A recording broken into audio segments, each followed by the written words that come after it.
Je veux que tu arrêtes tout ce que tu fais. Arrête-toi. Respire profondément.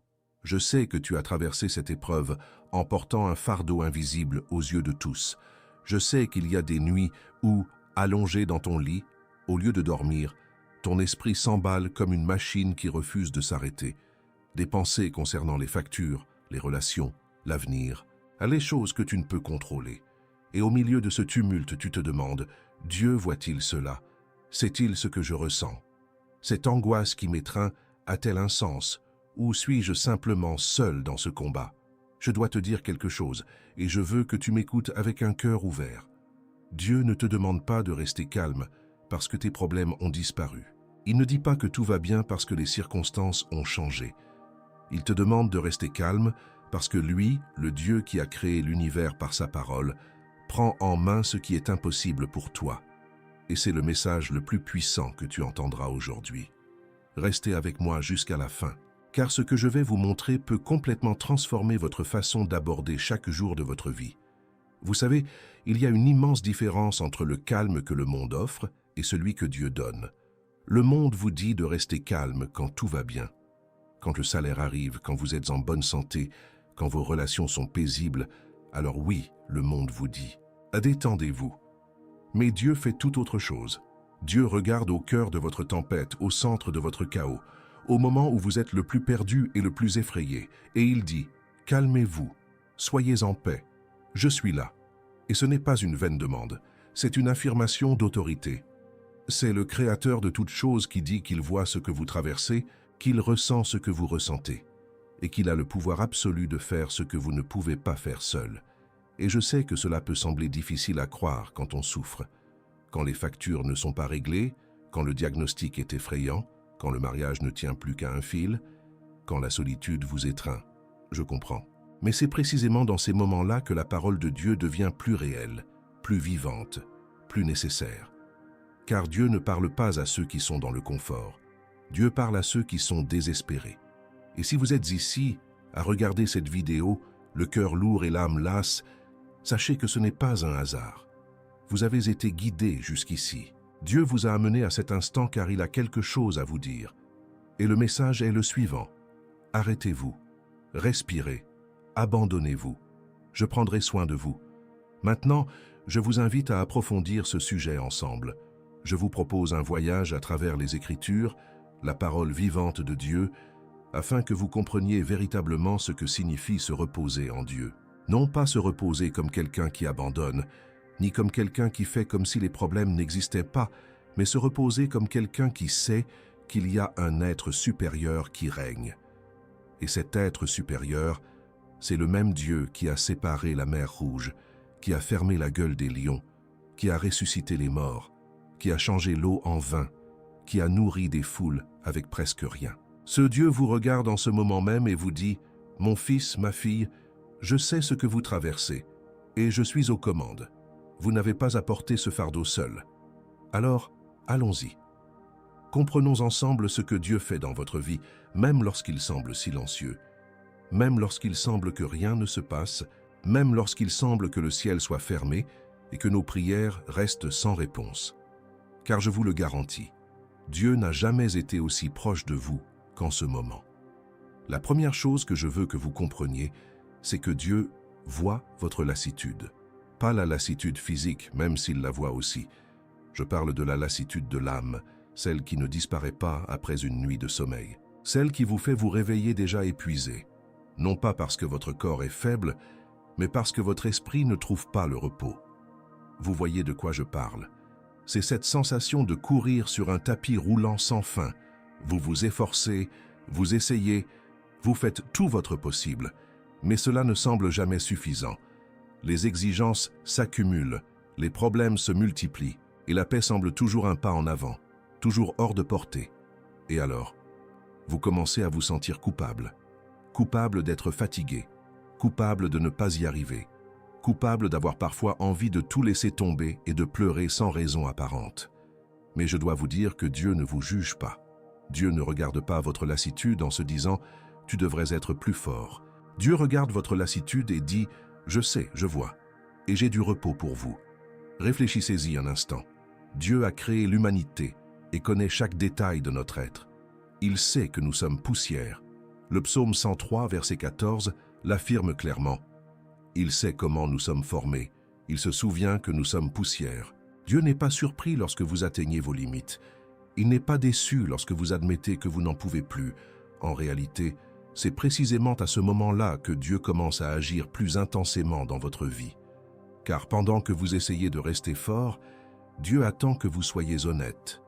Pendant que vous essayez de tout résoudre seul, Dieu attend que vous reconnaissiez avoir besoin de lui.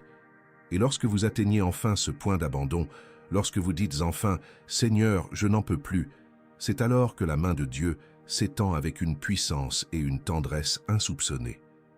Vous savez, j'aime bien utiliser une image pour illustrer cela. Imaginez un petit enfant qui essaie de porter une énorme valise. La valise est plus grosse que l'enfant, plus lourde qu'il ne peut la porter.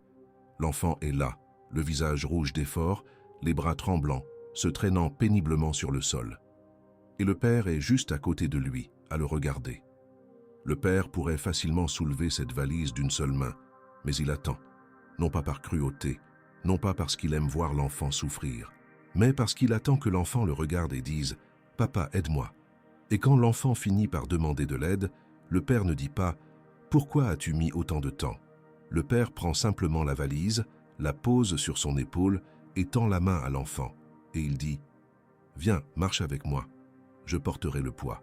Tiens-moi la main. » C'est exactement ce que Dieu fait avec toi en ce moment. Il attend que tu lâches la valise. Il attend que tu cesses de porter seul ce qui n'a jamais été destiné à t'appartenir.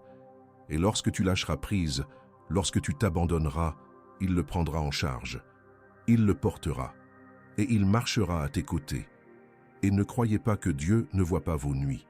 Dieu voit quand vous vous réveillez à 3 heures du matin, le cœur battant la chamade. Dieu voit quand vous fixez le plafond dans l'obscurité, l'esprit rempli de scénarios qui ne se sont même pas encore produits. Dieu voit la peur que vous dissimulez derrière le sourire que vous affichez au réveil. Dieu voit l'anxiété que vous masquez par le travail et une activité incessante. Dieu voit tout et il n'est pas distant. Le psaume 34, verset 18 dit que le Seigneur est proche de ceux qui ont le cœur brisé et qu'il sauve ceux qui ont l'esprit abattu. Proche, pas loin, proche, si proche que chacune de vos larmes est recueillie par lui. Le psaume 56, verset 8 dit que Dieu met nos larmes dans son outre. Il les compte une à une. Aucune n'est perdue. Chaque larme que vous avez versée dans le silence de votre chambre, chaque larme que vous avez ravalée pour ne pas inquiéter personne, a été vue, recueillie et gardée par le Dieu de l'univers. Et s'il se soucie même de vos larmes, imaginez ce qu'il fait de vos problèmes.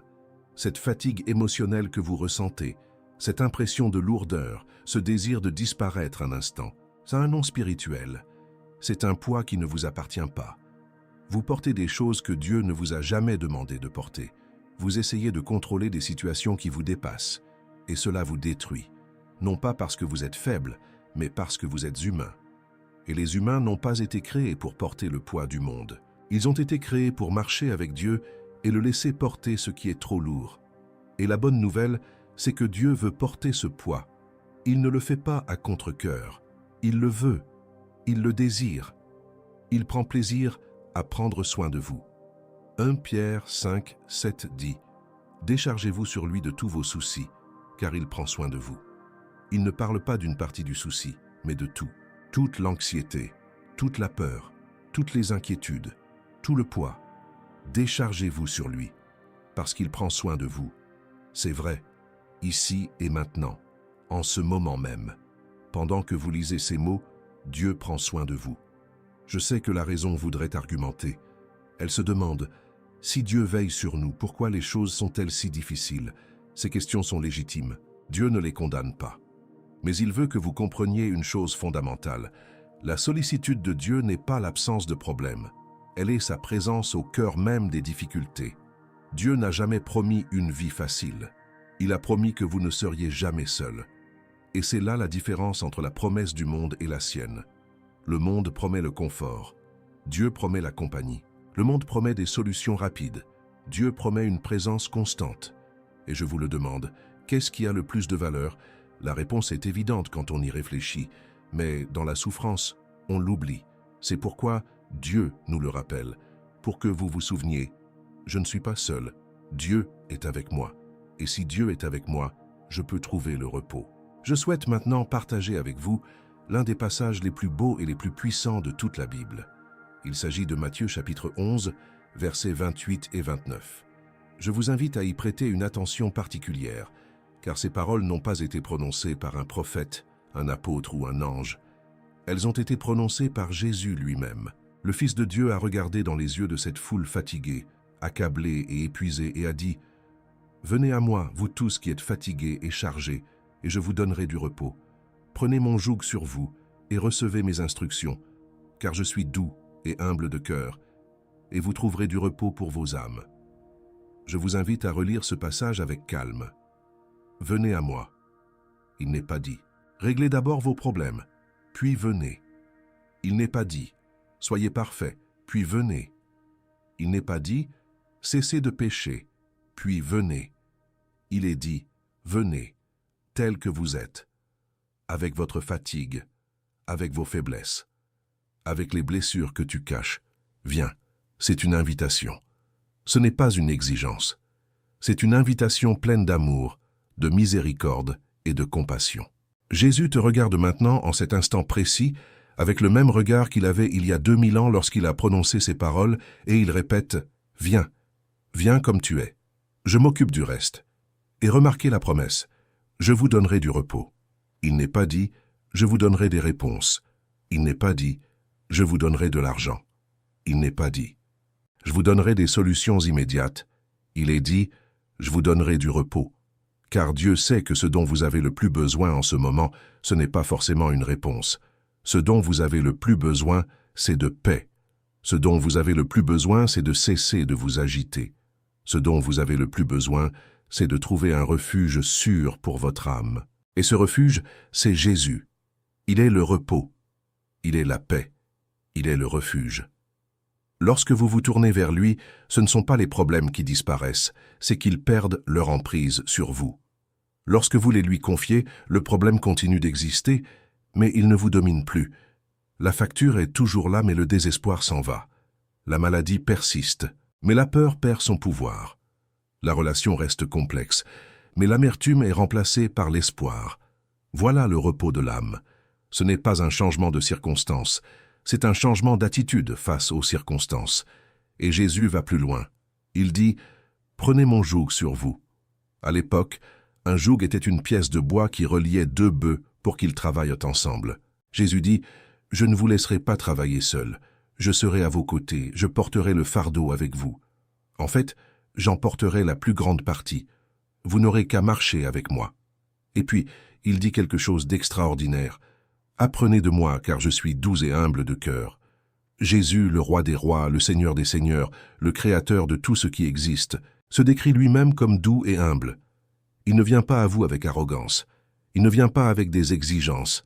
Il ne vient pas avec une liste de conditions. Il vient avec douceur. Il vient avec humilité. Il vient avec un cœur prêt à s'abaisser là où vous êtes pour vous élever. Quel Dieu incroyable! Quel amour! Quelle grâce!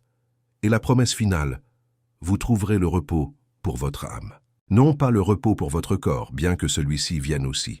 Le repos pour l'âme, pour ce qu'il y a de plus profond en vous, pour ce lieu qu'aucun médicament ne peut atteindre, qu'aucune thérapie seule ne peut apaiser, qu'aucune distraction ne peut masquer. L'âme, le centre de votre être. Jésus promet le repos en ce lieu, et il tient sa promesse. Et vous savez ce qu'il y a de plus beau. Cette invitation est éternelle. Peu importe combien de fois vous vous êtes éloigné, peu importe combien de fois vous avez essayé de résoudre vos problèmes seuls et échoué. Peu importe combien de fois vous avez dit que vous feriez confiance, puis recommencé à vous inquiéter. L'invitation est toujours valable. Venez à moi, toujours. Chaque fois que le poids des responsabilités revient, chaque fois que la fatigue vous envahit, chaque fois que l'anxiété vous étreint, l'invitation est là. Venez. Venez à moi. Je vous offre le repos. Et si vous sentez que ce message résonne en vous, si vous sentez que Dieu parle directement à votre cœur en ce moment, je vous invite à aller plus loin. Vous savez, entendre un tel message est puissant, mais le transformer en pratique quotidienne, c'est ce qui change véritablement la vie. J'ai préparé un guide de méditation de 30 jours qui reprend précisément ce principe, ce repos en Dieu, et le transforme en un cheminement pratique, jour après jour, afin que vous appreniez à vivre dans cette paix de façon constante. Ce n'est pas quelque chose à lire une fois et à oublier, c'est une marche quotidienne avec Dieu. Vous la trouverez dans le premier commentaire épinglé ci-dessous. Jetez-y un œil, car je crois qu'elle peut transformer votre cheminement. Poursuivons, car Dieu a encore beaucoup à vous révéler. Le point suivant est aussi important que le premier. Je voudrais vous parler de ce que Paul a écrit dans sa lettre aux Philippiens, chapitre 4, versets 6 et 7. Écoutez bien, ne vous inquiétez de rien. Mais en toute chose, par la prière et la supplication, avec des actions de grâce, faites connaître à Dieu vos demandes, et la paix de Dieu, qui surpasse toute intelligence, gardera vos cœurs et vos pensées en Jésus-Christ. Ce texte est l'une des plus grandes révélations jamais écrites sur la manière de gérer l'anxiété, et il a été écrit par un homme qui était en prison. Paul n'était pas en vacances à parler de paix. Il était enchaîné, enfermé, sans savoir s'il allait vivre ou mourir. Et de l'intérieur de sa prison, inspiré par le Saint-Esprit, il a écrit « Ne vous inquiétez de rien, pas de certaines choses, de rien, zéro. Aucune situation ne mérite votre anxiété. Aucun problème n'est assez grave pour vous voler votre paix. Aucune circonstance ne justifie de vivre dans le tourment. Je sais que cela peut paraître presque impossible à entendre. Comment ne pas s'inquiéter quand les factures arrivent à échéance? Comment ne pas s'inquiéter quand son enfant est en danger? Comment ne pas s'inquiéter quand son mariage s'effondre? Paul connaissait ces questions. Il a vécu des situations bien pires. Il a été lapidé, naufragé, emprisonné, trahi, persécuté. Et pourtant, il a écrit « Ne vous inquiétez pas », car Paul avait découvert un secret. Et ce secret n'était pas d'ignorer les problèmes. Le secret, c'était comment les gérer. Voyez ce qu'il dit ensuite, mais en toute chose, par la prière et la supplication, avec des actions de grâce, faites connaître à Dieu vos demandes. En toute chose. Pas seulement en certaines choses, en toute chose. Chaque problème, chaque peur, chaque souci, chaque angoisse, confiez-les à Dieu. Ne les gardez pas pour vous. N'essayez pas de les résoudre par vous-même. N'y pensez pas la nuit. Confiez-les à Dieu. Par la prière, par la supplication, parlez-lui. Ouvrez votre cœur, dites-lui tout, déversez toute votre angoisse devant lui, et faites-le avec gratitude. Rendez grâce, avant même de voir la réponse. Rendez grâce car Dieu vous écoute. Rendez grâce car Dieu agit. Rendez grâce car la réponse existe déjà dans le monde spirituel, même si elle ne s'est pas encore manifestée dans le monde matériel. La gratitude n'est pas une simple politesse. La gratitude est une arme spirituelle. Lorsque vous rendez grâce au cœur de la tempête, vous affirmez que vous avez plus confiance en Dieu qu'en les circonstances.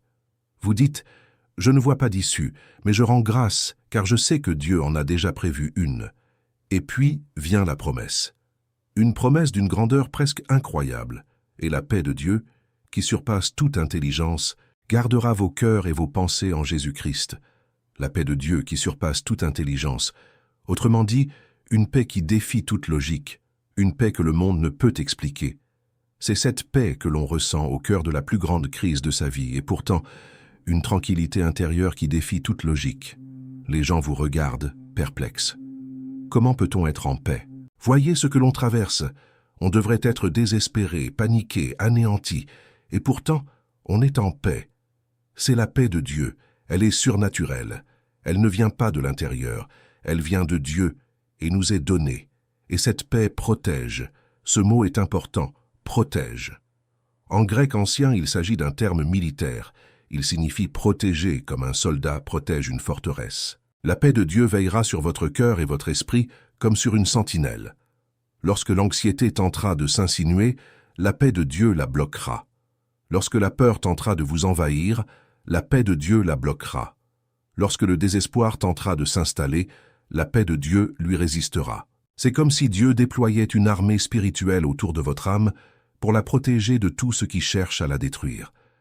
Et tout ce que vous avez à faire pour activer cette protection, c'est de prier avec foi et de rendre grâce avec confiance.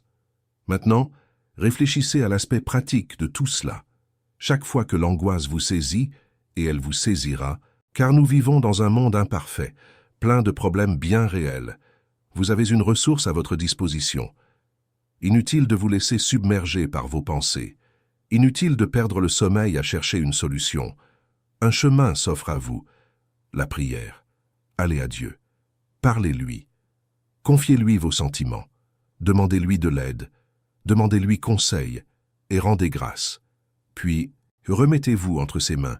Lâchez prise, abandonnez-vous et ayez confiance. La paix viendra. Non pas la paix humaine qui dépend de la perfection des choses, mais la paix de Dieu qui demeure même quand rien ne va plus. Et c'est cela, mon ami, qui change tout. Lorsque vous découvrez que la paix est possible quelles que soient les circonstances, vous devenez invincible, non pas au sens où rien ne vous affecte, mais au sens où rien ne vous détruit. Car la paix de Dieu veille sur votre cœur, et ce que Dieu protège, nul ne peut le voler. Je dois approfondir ce point, car cette vérité est fondamentale. La véritable paix, celle que Dieu offre, ne dépend pas des circonstances favorables. Je le répète, car je souhaite que vous l'intégriez profondément. La paix de Dieu ne dépend pas des circonstances.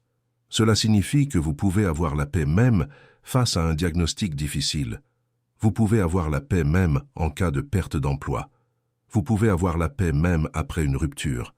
Vous pouvez avoir la paix même avec un découvert bancaire. Vous pouvez avoir la paix même lorsque le monde entier semble s'écrouler. Car la paix de Dieu n'est pas liée à ce qui se passe autour de vous. Elle est liée à ce qui est en vous. Et ce qui est en vous, c'est Dieu, qui contrôle tout ce qui vous entoure. C'est révolutionnaire quand on le comprend vraiment. La plupart des gens vivent des montagnes russes émotionnelles, car leur paix dépend des événements.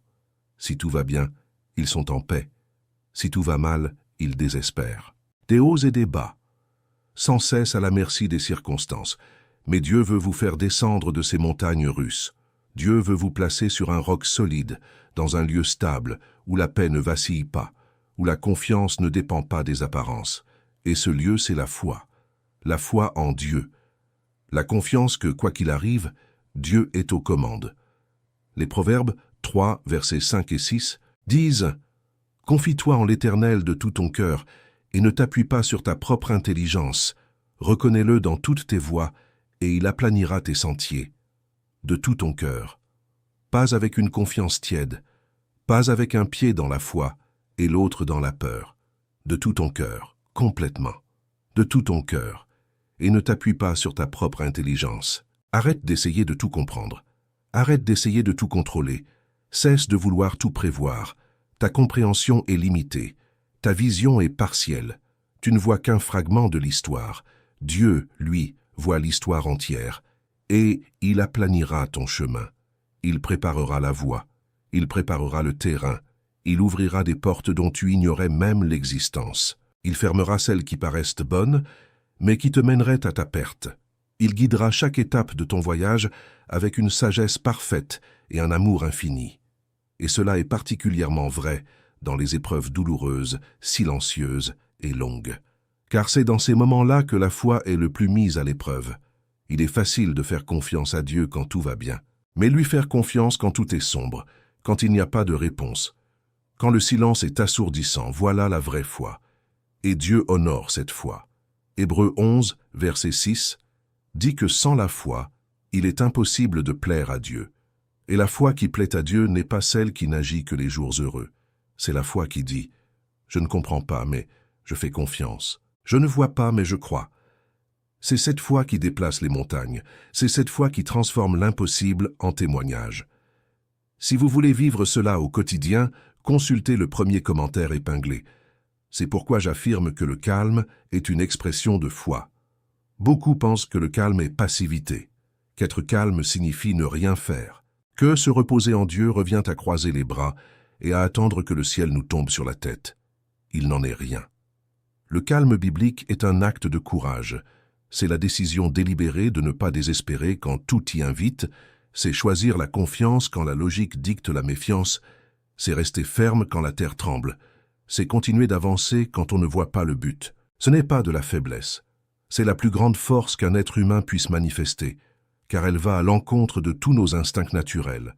Face à la tempête, notre instinct naturel est de fuir, de désespérer, de tenter de contrôler, de paniquer. Mais la foi nous dit « Restez tranquille, ayez confiance, Dieu agit ».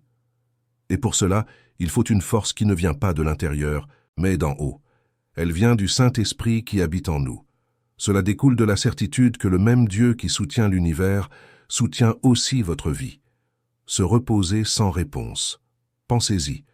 Pouvoir dormir paisiblement sans savoir ce que demain nous réserve. Pouvoir sourire sans se soucier des factures. Pouvoir louer Dieu sans savoir quand la guérison arrivera.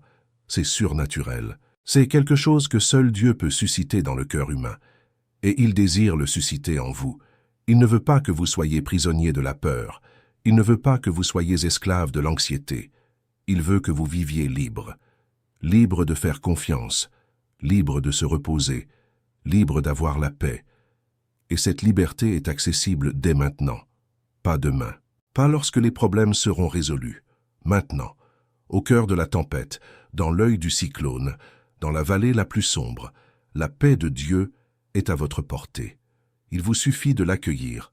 Continuez à avoir confiance, même sans signe. C'est une autre expression de la sérénité, une forme de foi. Souvent, Dieu ne donne pas de signe clair de ce qu'il fait. Vous priez et n'obtenez aucune réponse. Vous cherchez et ne trouvez aucune direction. Vous attendez et la situation ne change pas. Et dans ces moments-là, la tentation est grande de penser que Dieu vous a abandonné, de penser qu'il vous a oublié, de penser que vos prières se heurtent au plafond et rebondissent. Mais je dois vous dire, le silence de Dieu n'est pas son absence. Le silence de Dieu est souvent la manière la plus profonde dont il agit, car dans le silence, Dieu fortifie votre foi. Il vous apprend à vous fier non pas à ce que vous ressentez, non pas à ce que vous voyez, non pas à ce que vous entendez, mais à sa parole. Et sa parole dit qu'il ne vous quittera jamais et ne vous abandonnera jamais. Deutéronome 31, 8. Sa parole dit que ses projets pour vous sont des projets de paix et non de malheur, afin de vous donner un avenir et une espérance. Jérémie 29, 11. Sa parole dit que toute chose concourt au bien de ceux qui aiment Dieu. Romains 8, 28. Et la parole de Dieu ne faillit pas. Elle n'a jamais failli. Elle ne faillira jamais. Alors, quand le silence s'installe, quand les signes ne se manifestent pas, quand la réponse tarde, accrochez-vous à la parole. Elle est votre ancre. Elle est votre certitude.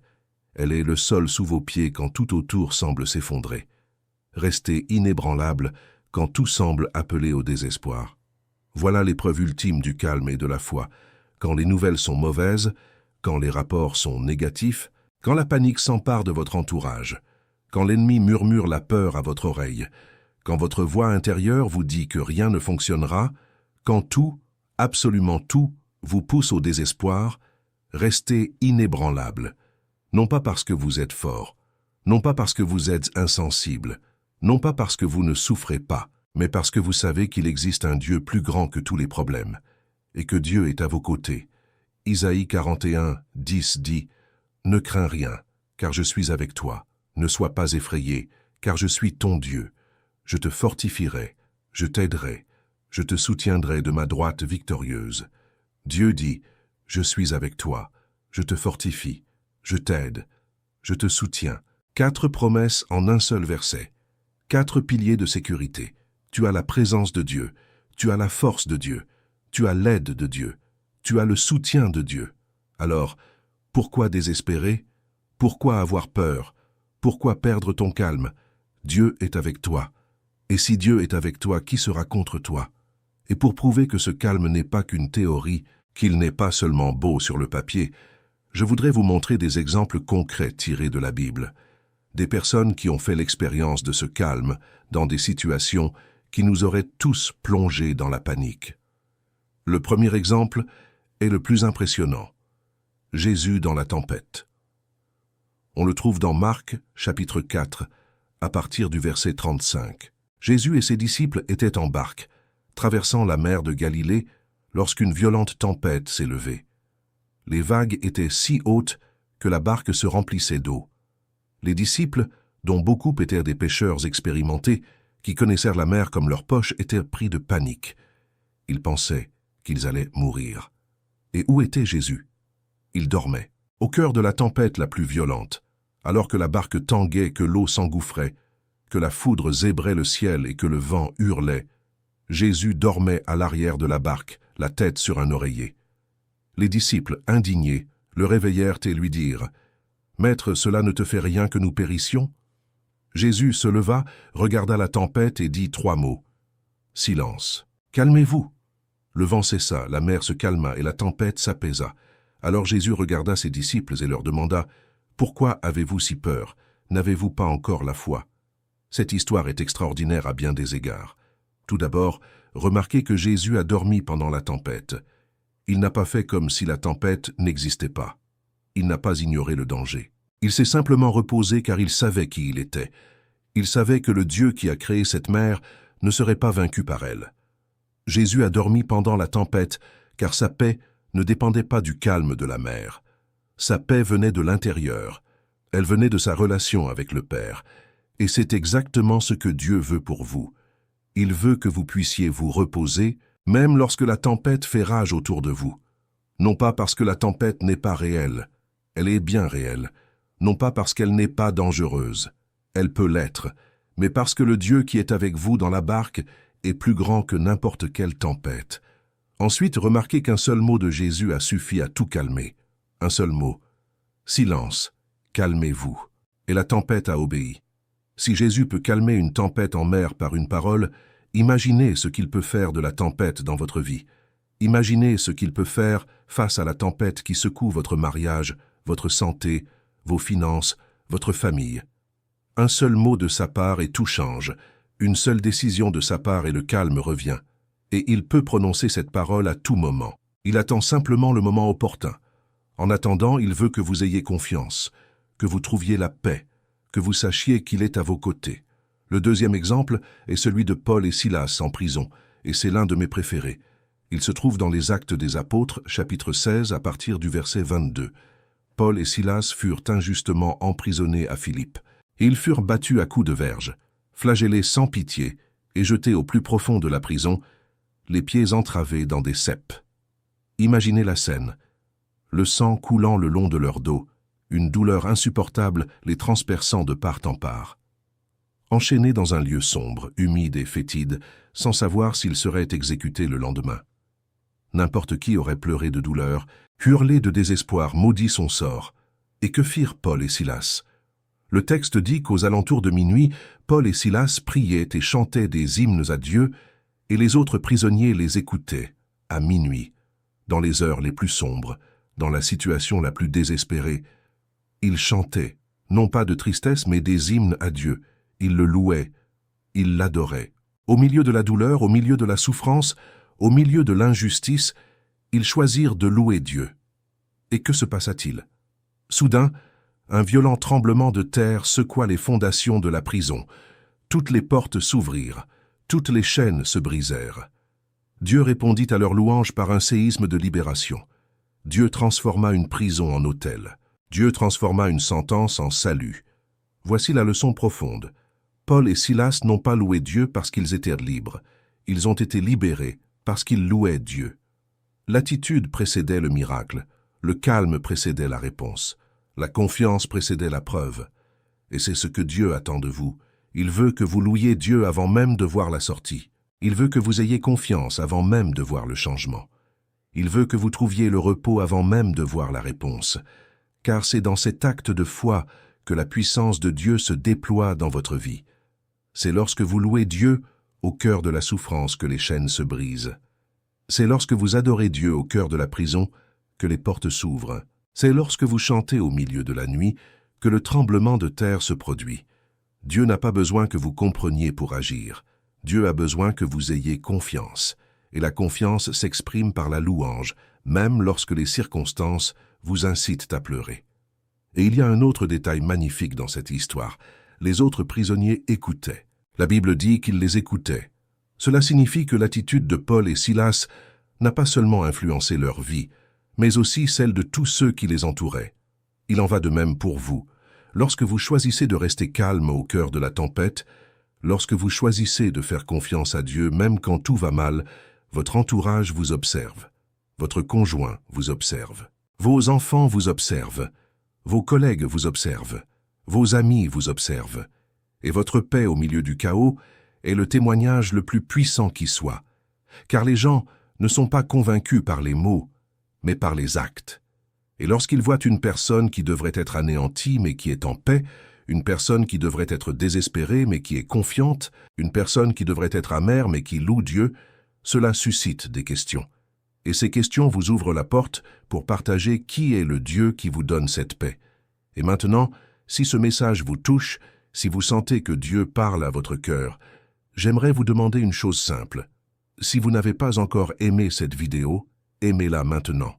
Pas pour moi, pas pour la chaîne, mais parce que votre aimer permettra à davantage de personnes qui ont besoin de ce même message de le trouver.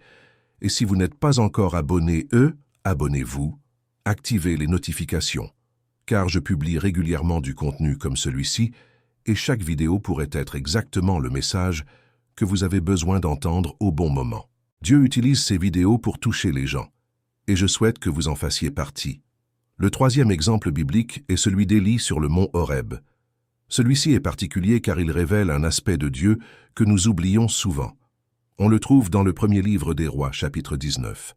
Élie venait de remporter l'une des plus grandes victoires spirituelles de l'histoire. Seul sur le mont Carmel, il avait affronté 450 prophètes de Baal, et Dieu lui avait répondu par le feu du ciel. Ce fut un moment épique, glorieux, incroyable. Mais peu après, la reine Jézabel menaça de tuer Élie. Et que se passa-t-il? Le prophète qui venait de voir le feu de Dieu descendre du ciel prit la fuite. Il s'enfuit dans le désert. Il s'assit sous un buisson et implora la mort. Il dit « Assez, Seigneur, prends ma vie. Je ne vaux pas mieux que mes ancêtres. » Élie était épuisé. Non seulement physiquement, bien que cela aussi, il était émotionnellement anéanti, spirituellement épuisé, mentalement à bout de force. Et que fit Dieu? Le condamna-t-il? Le réprimanda-t-il? Lui dit-il qu'il devait être plus fort? Non. Dieu envoya un ange qui apporta à Élie de la nourriture et de l'eau. Il le laissa dormir. Et quand Élie se réveilla, l'ange lui dit « Lève-toi et mange, car le voyage est trop long pour toi. » Dieu prit d'abord soin du corps, d'abord des besoins fondamentaux, d'abord du repos. Avant toute exigence, avant toute mission, avant toute parole, Dieu dit « Repose-toi, mange, repose-toi. » Puis, fortifié, Élie marcha 40 jours et 40 nuits jusqu'au mont Horeb. Et là, Dieu lui apparut, mais pas comme Élie l'avait imaginé. Le texte dit qu'un vent violent se leva d'abord, si fort qu'il brisa les rochers. Mais Dieu n'était pas dans le vent. Puis il y eut un tremblement de terre. Mais Dieu n'était pas dans le tremblement de terre. Puis il y eut le feu. Mais Dieu n'était pas dans le feu. Et enfin, un doux murmure se fit entendre. Un murmure. Une légère brise. Et Dieu était là. Dans le murmure. Dans le silence. Dans le calme. Ce passage est si révélateur. Dieu n'avait pas besoin de spectacle pour se manifester. Il n'avait besoin ni de tonnerre, ni de tremblement de terre, ni de feu. Il choisit de parler dans le silence. Et cela nous enseigne une leçon fondamentale. Bien souvent, nous attendons de Dieu qu'il apparaisse avec une puissance tonitruante, avec des miracles visibles, avec des réponses spectaculaires. Mais Dieu parle souvent dans un murmure, dans le silence du petit matin, dans un moment de prière silencieuse, dans la simple lecture de sa parole, dans la douce sensation qui touche le cœur. Et pour entendre ce murmure, il faut être calme. Il vous faut apaiser votre esprit. Il vous faut faire taire le tumulte, car Dieu parle, mais sans crier, sans se couvrir du bruit de votre vie. Il parle dans le silence, et si vous êtes en paix, vous l'entendrez.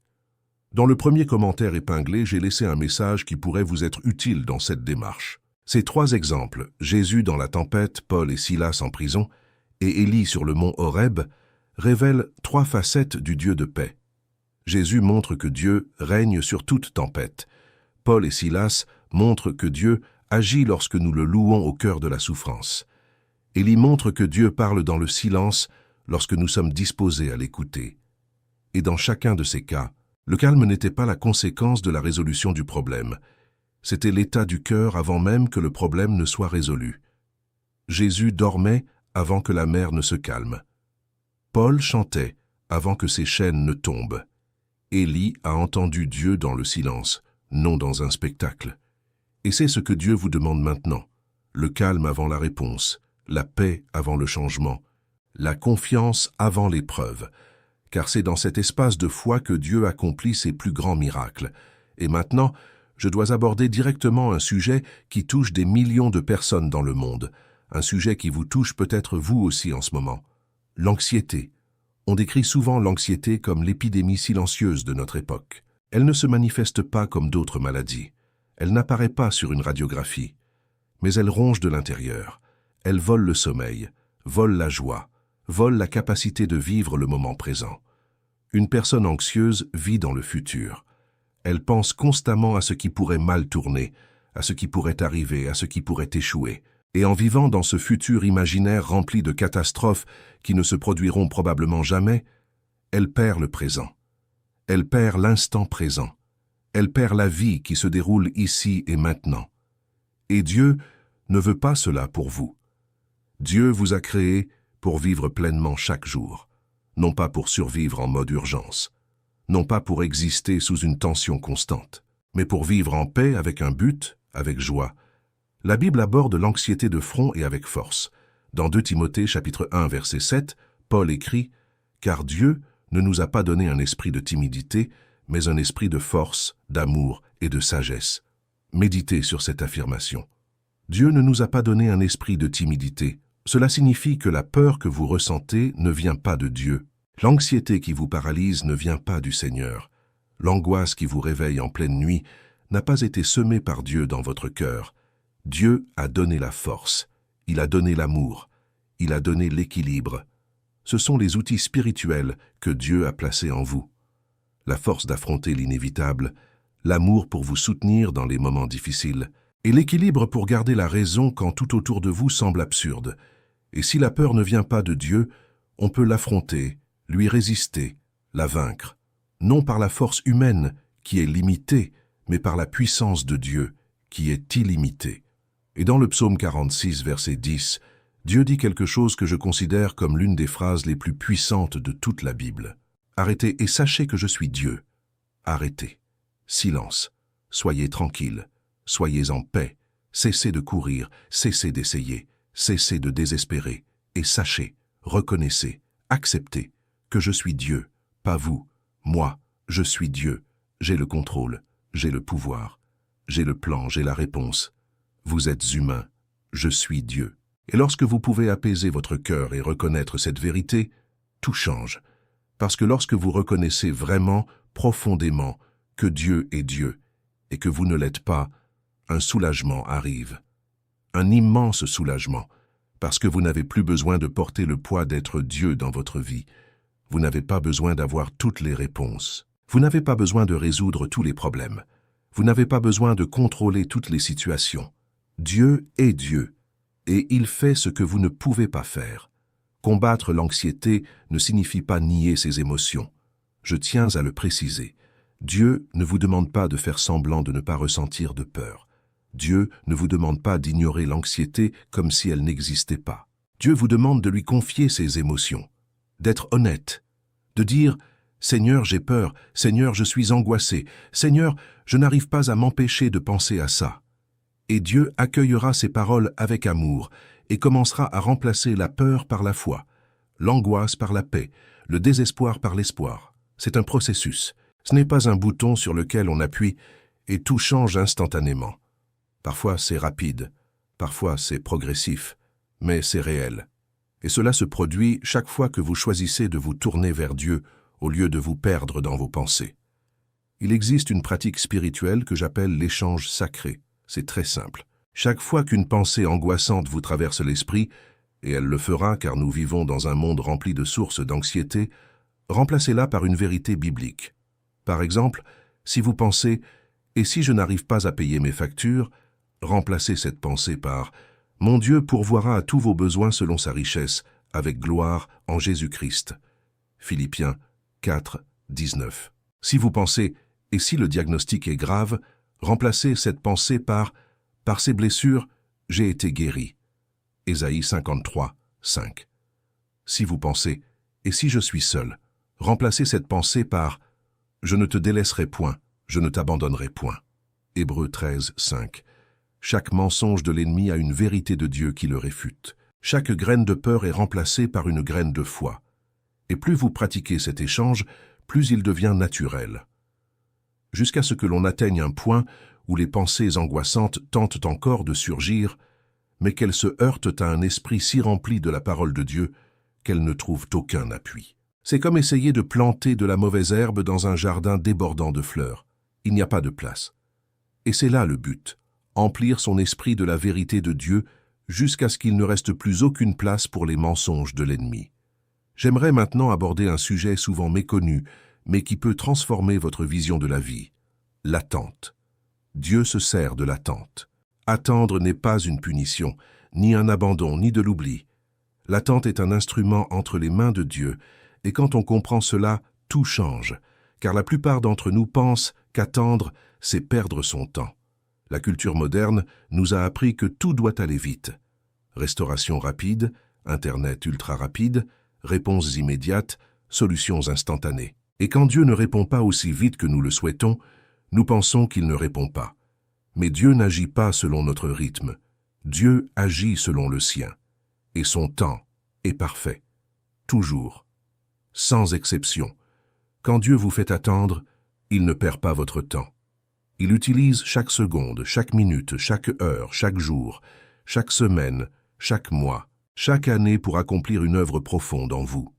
L'attente fortifie la foi, car lorsque vous attendez et que Dieu semble silencieux, votre foi est mise à l'épreuve.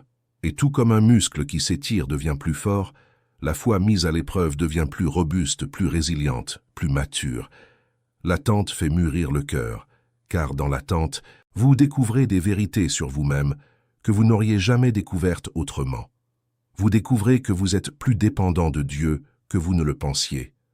Vous découvrez que vous êtes plus faible que vous ne le pensiez, mais que la grâce de Dieu est plus forte que vous ne l'imaginiez. Vous découvrez que vous pouvez survivre à ce que vous pensiez être la fin. Et chacune de ces découvertes façonne votre caractère et vous prépare à ce que Dieu vous réserve. L'attente nous prépare aussi à ce qui va arriver. Parfois, Dieu tarde à répondre, non par manque de volonté, mais parce que vous n'êtes pas encore prêt à recevoir sa demande. Si Dieu vous accordait ce que vous demandez maintenant, ce ne serait peut-être pas une bénédiction, mais un fardeau, car vous n'avez pas encore la maturité nécessaire pour gérer ce que Dieu veut vous donner. Imaginez un adolescent qui demande à conduire une voiture de course. Il en a envie, il en a le désir, mais il n'est pas préparé. Et si son père lui donnait la voiture maintenant, ce serait dangereux.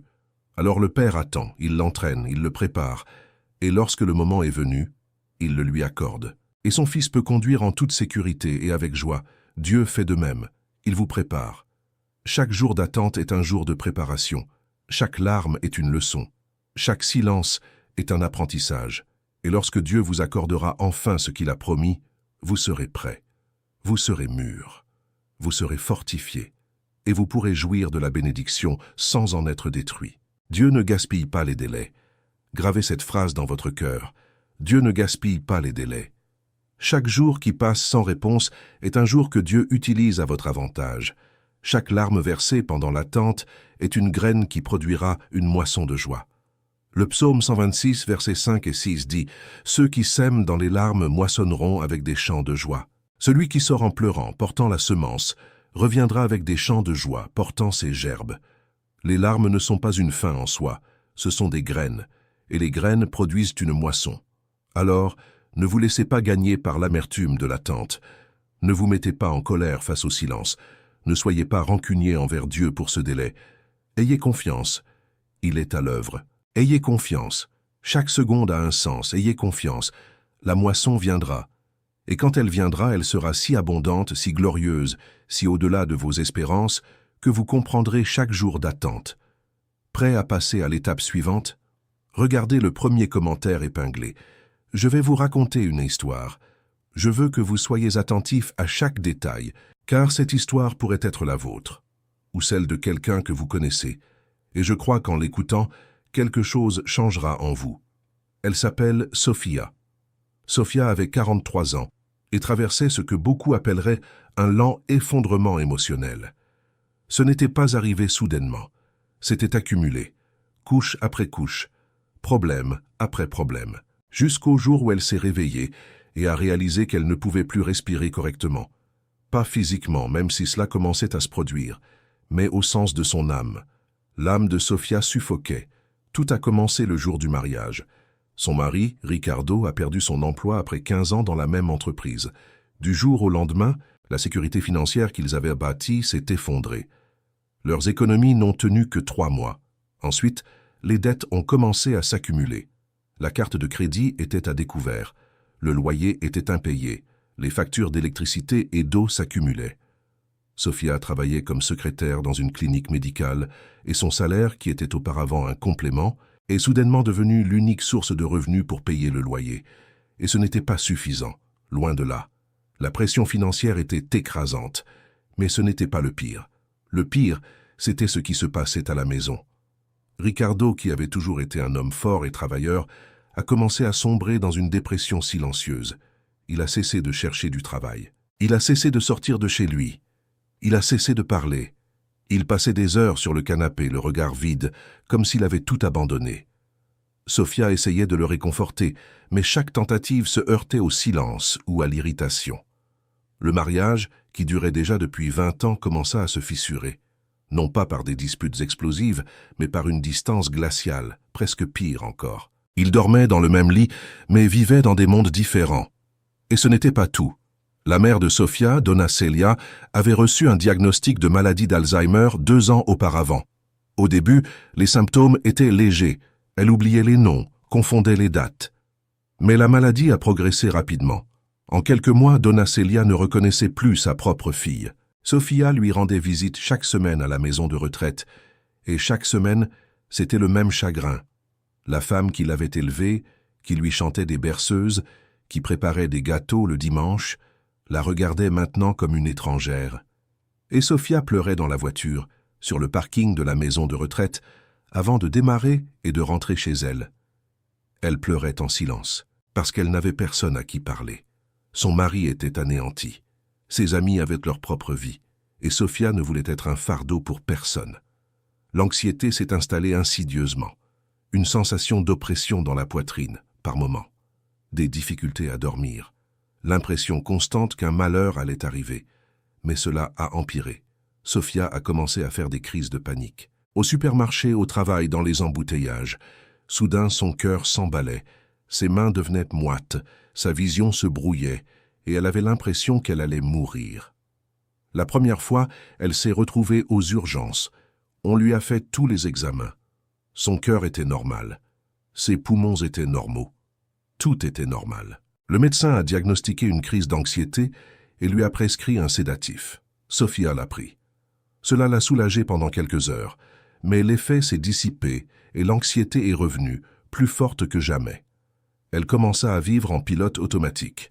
Elle se levait, travaillait, cuisinait, faisait le ménage, rendait visite à sa mère, se couchait, ne dormait pas et recommençait le lendemain. Comme une machine, sans joie, sans espoir, sans la moindre perspective d'amélioration. Et au milieu de tout cela, la foi de Sofia commença à vaciller. Elle, qui avait toujours été une femme de prière, qui allait à l'église chaque semaine, qui lisait la Bible chaque jour, commença à se demander « Où est Dieu? Pourquoi permet-il cela? S'il m'aime, pourquoi laisse-t-il tout cela arriver ?» Ses prières semblaient vaines. Les mots sortaient de sa bouche, mais ils ne semblaient atteindre personne.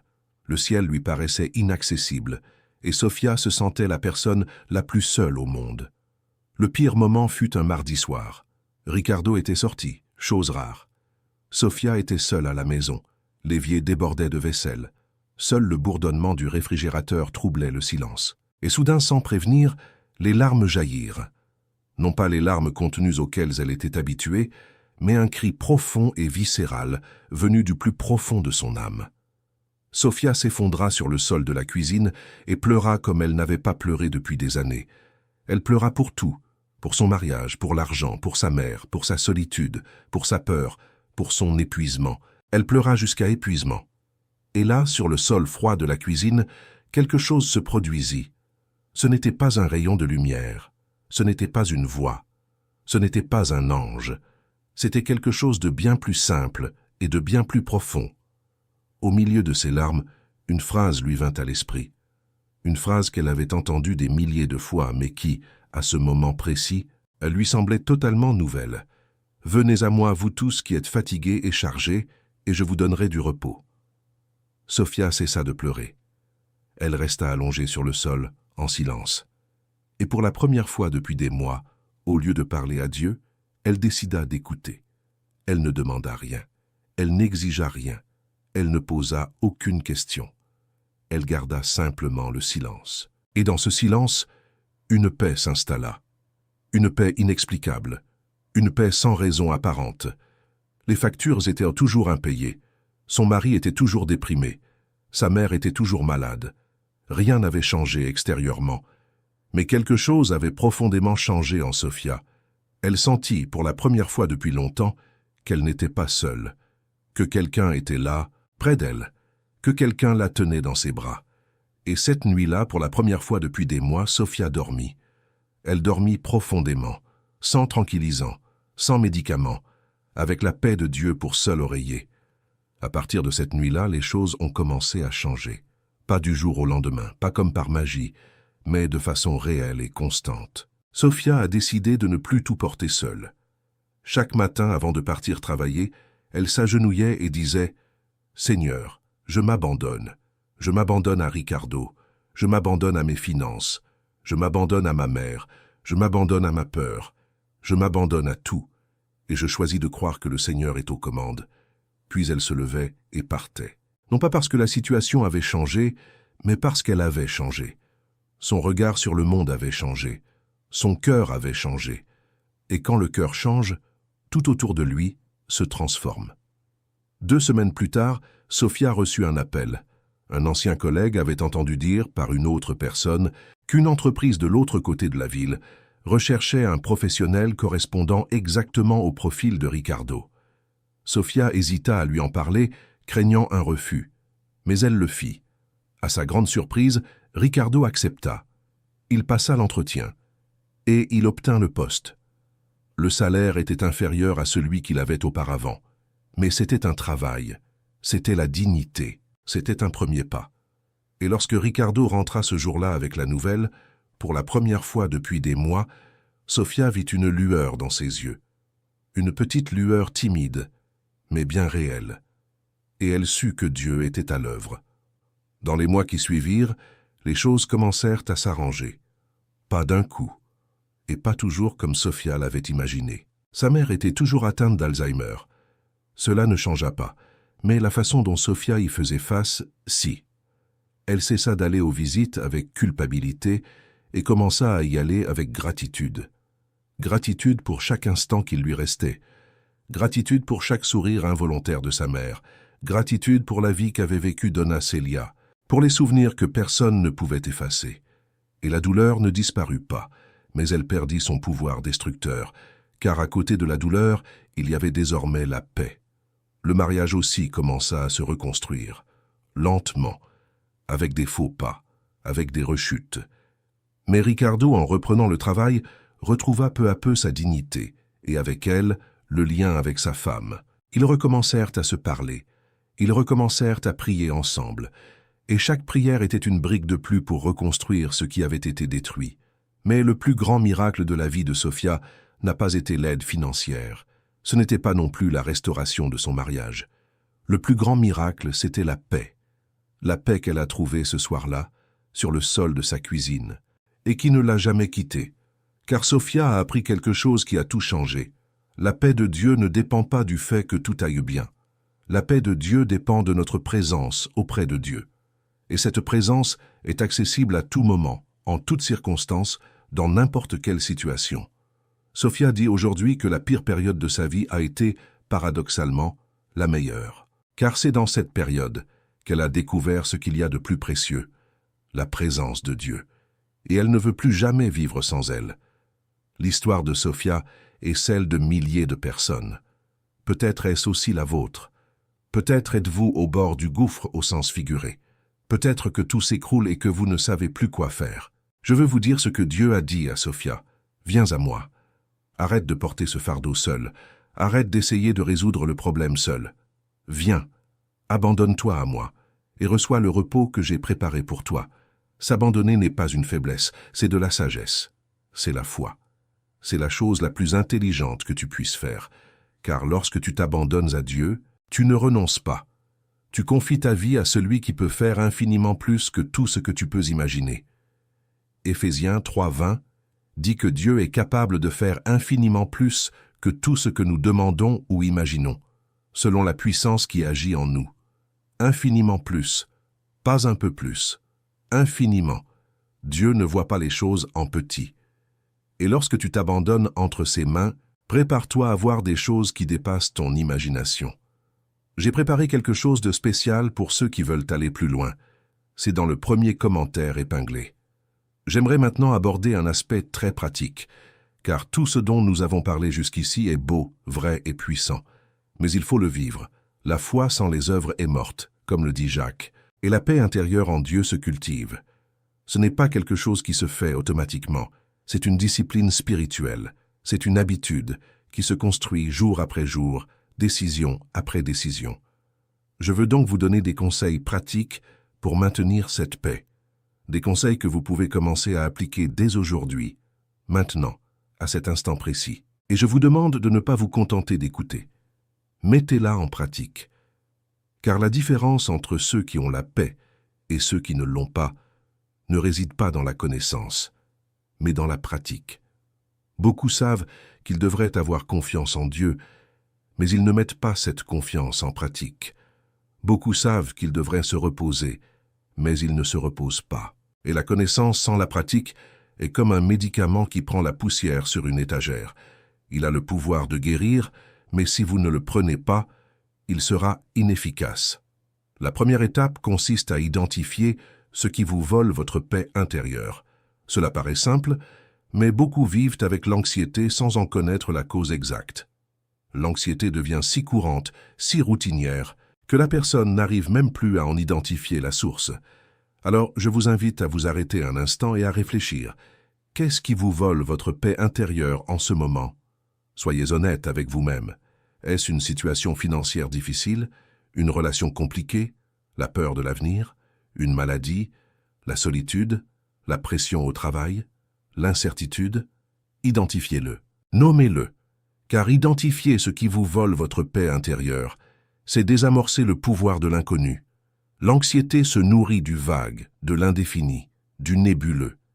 Mais lorsque vous regardez le problème en face et que vous dites « Je sais ce que tu es », il commence à s'atténuer. Non pas parce que le problème est devenu plus petit, mais parce que vous avez cessé de fuir et que vous avez décidé de l'affronter. Et l'affronter avec Dieu est différent de l'affronter seul. Lorsque vous l'affrontez avec Dieu, vous avez la certitude que, quelle que soit l'ampleur du problème, Dieu est plus grand. Alors, prenez une feuille de papier, un carnet, ou ouvrez l'application Notes de votre téléphone et écrivez. Notez tout ce qui trouble votre paix intérieure, sans censure, sans honte. Écrivez. Cela peut être une longue liste, cela peut être une seule chose. Mais écrivez, car en écrivant, vous extériorisez. Vous libérez ce qui vous habite. Vous le mettez devant vos yeux afin de pouvoir ensuite le présenter à Dieu. Et c'est ce qui nous amène à la deuxième étape. La deuxième étape consiste à confier cela à Dieu dans la prière. Et là, je tiens à être très précis. Je ne parle pas d'une prière générique du genre « Seigneur, prends soin de tout ». Je parle d'une prière précise, détaillée et sincère. Prenez la liste que vous avez dressée et présentez-la à Dieu point par point. Dites « Seigneur, je remets cette dette entre tes mains. Je ne sais pas comment la rembourser, mais je sais que tu le sais et que tu pourvoiras à mes besoins. Seigneur, je te confie cette relation. Je ne peux pas la réparer seul, mais je sais que tu es le restaurateur de toutes choses. Seigneur, je te confie cette peur de l'avenir. Je ne sais pas ce qui va arriver, mais je sais que tu es déjà là, préparant le chemin. Chaque élément, chaque souci, chaque peur, confiez-le-moi précisément. Car lorsque vous priez de manière précise, vous exercez une foi précise, et Dieu répond à la foi. Après avoir prié, lâchez prise. C'est le plus difficile pour la plupart des gens.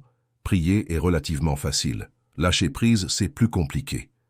Car la tendance naturelle est de prier, de s'en remettre à Dieu, et 5 minutes plus tard, de reprendre le dessus, de recommencer à s'inquiéter, à ressasser des pensées, à essayer de contrôler.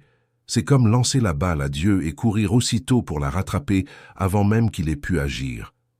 Ne faites pas ça. Quand vous vous abandonnez, lâchez prise. Vraiment. Résistez à la tentation de reprendre le contrôle. Et chaque fois que cette pensée revient, et elle reviendra souvent au début, dites « Seigneur, je t'ai déjà confié cela. Je sais que tu t'en occupes, et je choisis de me reposer. » C'est un exercice, c'est une discipline. Et au début, c'est difficile. Mais avec la pratique, cela devient de plus en plus naturel.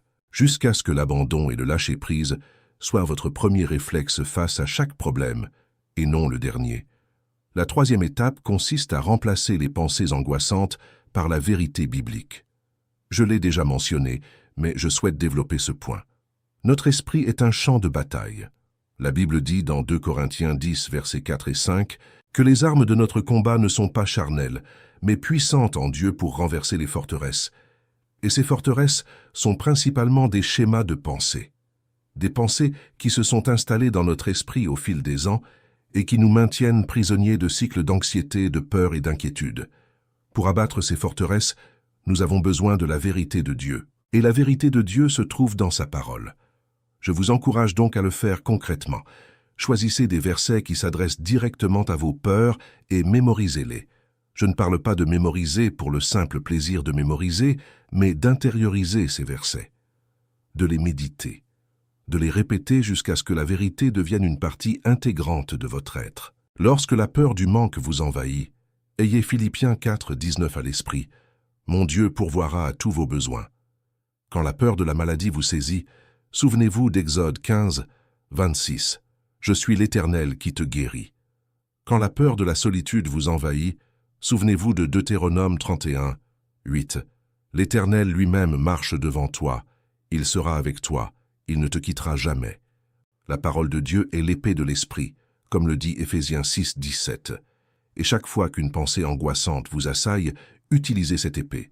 Proclamez la parole, déclarez la vérité, et la pensée s'incline devant l'autorité de Dieu. Une autre pratique transformatrice, et la quatrième étape, est la gratitude. J'ai déjà évoqué la gratitude en parlant de Philippiens 4, 6, mais j'aimerais développer ce point. La gratitude est l'une des armes spirituelles les plus puissantes qui soient, et pourtant, elle est si sous-estimée. La plupart des gens ne rendent grâce que lorsqu'il leur arrive quelque chose de bien. Mais la gratitude biblique est différente. Elle consiste à rendre grâce en toutes circonstances. 1 Thessaloniciens 5, 18 dit « Rendez grâce en toutes circonstances, car telle est la volonté de Dieu en Jésus-Christ à votre égard. En toutes choses, pas seulement en certaines choses, en toutes choses. Cela signifie rendre grâce quand tout va bien et quand tout va mal, dans l'abondance et dans la pénurie, dans la santé et dans la maladie. Non pas parce que le mal est bon, mais parce que Dieu peut faire jaillir le bien du mal, et en rendant grâce, vous affirmez votre confiance en ce pouvoir de Dieu. La gratitude change votre perspective. Lorsque vous êtes anxieux, votre esprit se focalise sur ce qui manque, ce qui a mal tourné, ce qui pourrait mal tourner. Mais lorsque vous pratiquez la gratitude, votre esprit se tourne vers ce que vous avez, ce qui a bien fonctionné, ce que Dieu a déjà accompli. Et soudain, le tableau se transforme. Non pas que la réalité ait changé, mais parce que votre point de vue a changé. Et là où se porte votre attention, l'émotion suit. Si vous vous concentrez sur les problèmes, l'émotion est l'anxiété. Si vous vous concentrez sur les bienfaits, l'émotion est la paix. Je vous invite donc à tenir un journal de gratitude. Chaque jour, matin ou soir, notez au moins 3 choses pour lesquelles vous êtes reconnaissant. Il peut s'agir de petites ou de grandes choses. Le café chaud du matin, le sourire d'un enfant, le lever du soleil, la santé pour aller travailler, le repas sur la table. En faisant cela jour après jour, vous reprogrammez votre esprit.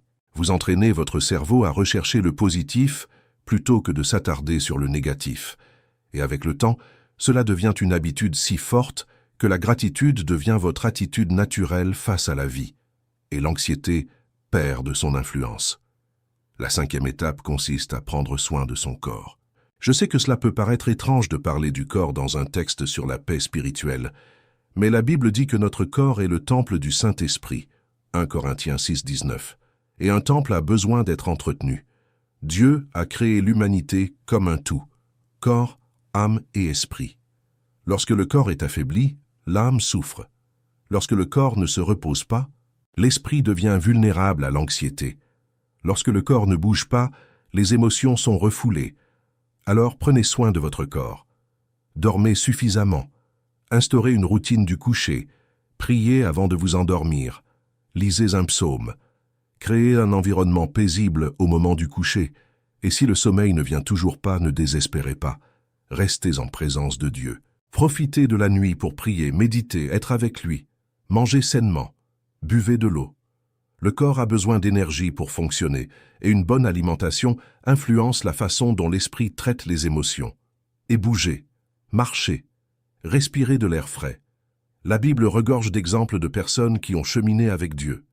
Abraham a marché, Moïse a marché, Jésus a marché. Marcher revêt une dimension profondément spirituelle. Allez vous promener et parler à Dieu en marchant. Vous serez surpris par la paix qui en découlera.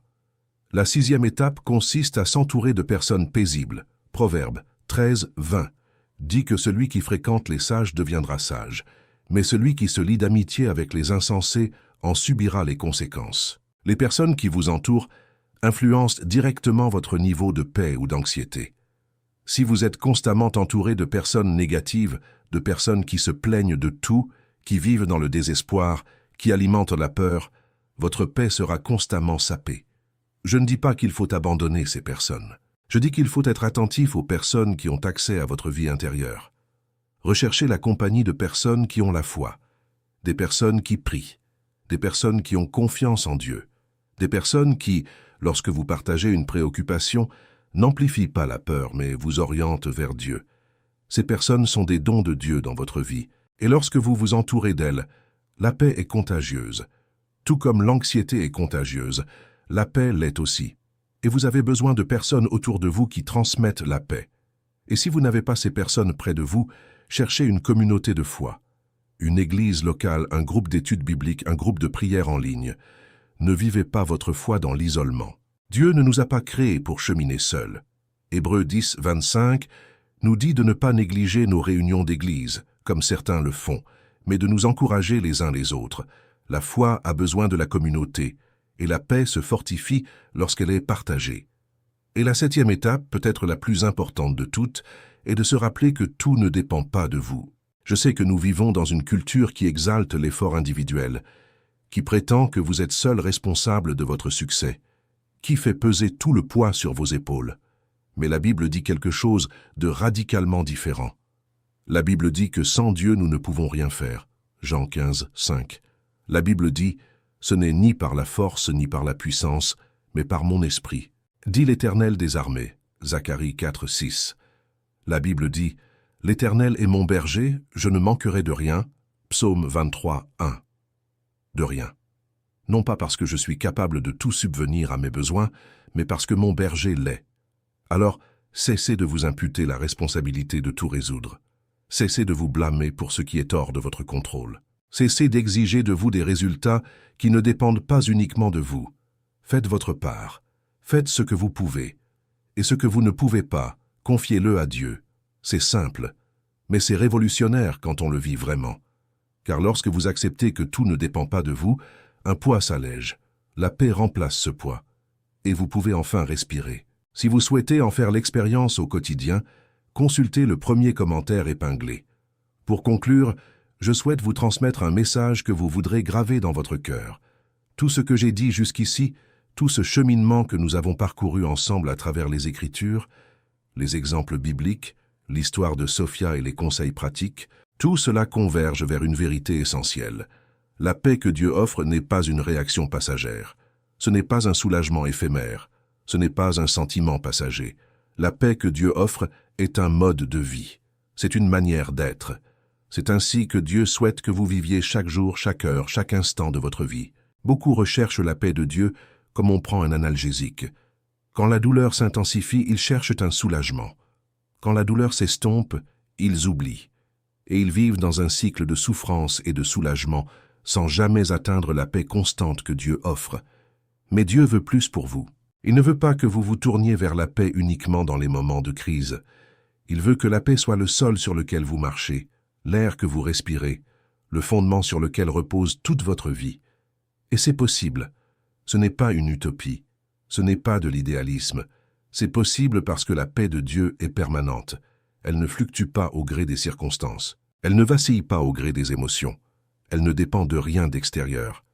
Elle dépend uniquement et exclusivement de la présence de Dieu dans votre vie. Et Dieu est toujours présent, toujours disponible, toujours fidèle. La paix de Dieu comme mode de vie signifie qu'au réveil, avant même de prendre son téléphone, de consulter ses messages ou de penser aux tâches de la journée, on se connecte à Dieu.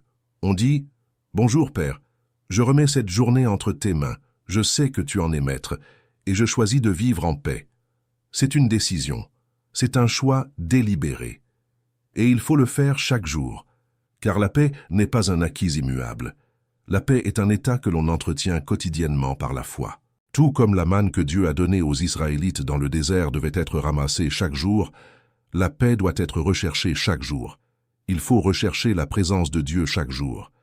Il faut lire et méditer la parole de Dieu chaque jour. Et la confiance en Dieu doit être renouvelée chaque jour, car l'ennemi ne connaît pas de repos. Il sèmera la peur demain. Il sèmera l'anxiété la semaine prochaine. Il sèmera le doute le mois prochain. Et si l'on n'est pas fermement ancré dans la paix de Dieu, on sera entraîné vers le bas. Mais lorsque la paix devient un mode de vie, quelque chose d'extraordinaire se produit. Vous devenez un témoignage vivant. Votre entourage le remarquera. Votre conjoint le remarquera. Vos enfants le remarqueront. Vos collègues le remarqueront. Vos voisins le remarqueront. Car la paix de Dieu rayonne. Elle est visible. Elle est palpable. Quand tout le monde panique et que vous êtes calme, cela se remarque. Quand tout le monde se plaint et que vous rendez grâce, cela se remarque. Quand tout le monde s'affaire et que vous vous reposez, cela se remarque. Et inévitablement, on vous demandera « Qu'est-ce qui vous différencie? Comment faites-vous pour rester ainsi ?» Et cette question est la porte que Dieu vous ouvre pour partager sa paix avec les autres. 1 Pierre 3, 15 dit « Soyez toujours prêts à répondre à quiconque vous demande raison de l'espérance qui est en vous. La raison de votre espérance, la raison de votre paix, la raison de votre calme au milieu du chaos. » Et la réponse est toujours la même. Jésus. C'est Jésus qui me donne la paix. C'est Jésus qui me soutient. C'est Jésus qui me porte quand je n'en peux plus. En partageant cela, vous ne faites pas que ressentir la paix, vous la répandez. Vous devenez un canal par lequel la paix de Dieu atteint d'autres personnes. Et c'est là l'un des plus grands buts de votre vie, être porteur de la paix de Dieu dans un monde désespéré. Je sais que vous vous demandez peut-être, et les jours difficiles, et si j'échoue, et si l'angoisse revient, et si je perds mon calme. Je veux être honnête avec vous, il y aura des jours comme ça. Des jours où l'angoisse vous submergera, des jours où la peur semblera l'emporter, des jours où la paix paraîtra inaccessible. Et quand ces jours arriveront, souvenez-vous d'une chose. Une mauvaise journée n'anéantit pas une vie de foi. Un faux pas n'efface pas un chemin. Vous tomberez, et vous vous relèverez, et vous retomberez, et vous vous relèverez encore. Et chaque fois que vous vous relèverez, vous serez plus fort, plus mûr, plus inébranlable. Car Dieu n'exige pas la perfection. Dieu exige la persévérance. La Bible dit dans Proverbe 24, 16 que le juste tombe 7 fois et se relève. Remarquez qu'il n'est pas dit que le juste ne tombe jamais. Il est dit qu'il se relève. La différence ne réside pas dans le fait de ne pas tomber. C'est dans le fait de ne pas abandonner. C'est dans le fait de se relever. Encore et encore. Et Dieu est là, à chaque chute, tendant la main et disant « Je te relèverai. Viens, continuons. » Et je tiens à vous rappeler que vous n'êtes pas seul dans cette épreuve. Dieu est avec vous. Mais au-delà de Dieu, il y a des frères et sœurs à travers le monde qui vivent la même chose.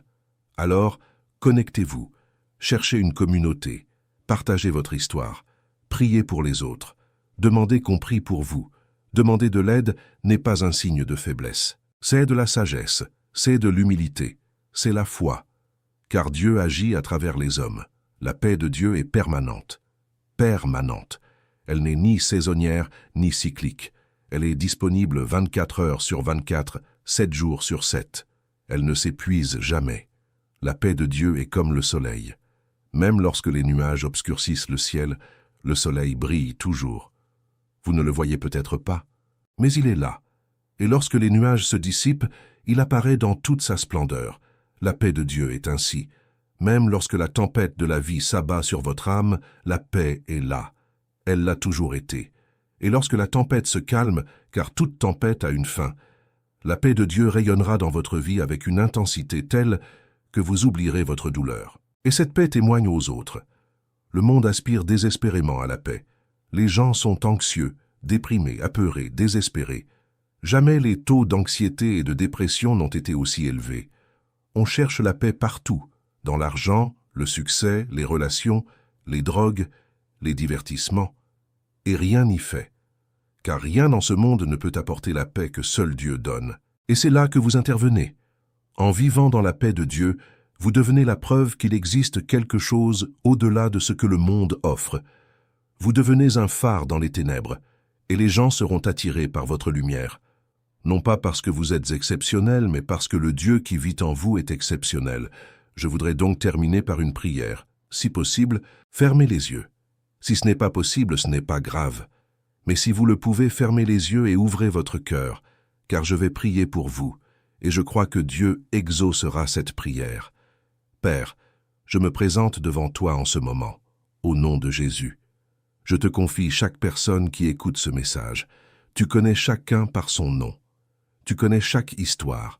Tu connais chaque douleur. Tu connais chaque peur. Tu connais chaque larme. Et je te demande, Seigneur, que ta paix descende maintenant sur chaque cœur. La paix qui surpasse toute intelligence. La paix que le monde ne peut ni donner ni enlever. La paix qui vient de ta présence, de ta parole, de ton amour. Père, je te demande de briser maintenant toute chaîne d'anxiété, que tout esprit de peur soit chassé au nom de Jésus, que tout mensonge de l'ennemi soit démasqué et remplacé par ta vérité. Seigneur, je te demande que chaque personne qui écoute cette prière sente maintenant, en cet instant, ta main sur sa vie, qu'elle sente ton étreinte, qu'elle sente ta protection, qu'elle sente ta tendresse,